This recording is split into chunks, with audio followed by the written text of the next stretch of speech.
Khusus wilayah Sulawesi Selatan bagian timur akan terjadi hujan di daerah Luwu, Sinjai, Watampone, dan juga Sengkang.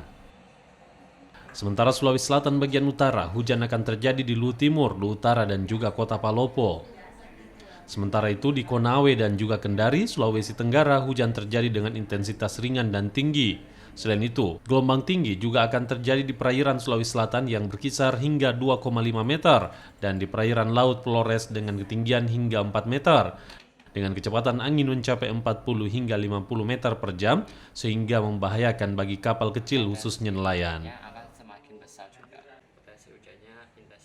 Cuaca wilayah Provinsi Sulawesi Selatan untuk 3 hari ke depan, cuaca umumnya cerah berawan di wilayah Sulawesi Selatan, kecuali di wilayah Sulawesi Selatan bagian timur masih terdapat potensi hujan dengan intensitas ringan, dan di wilayah Sulawesi Selatan bagian utara terdapat masih potensi hujan dengan intensitas ringan hingga sedang.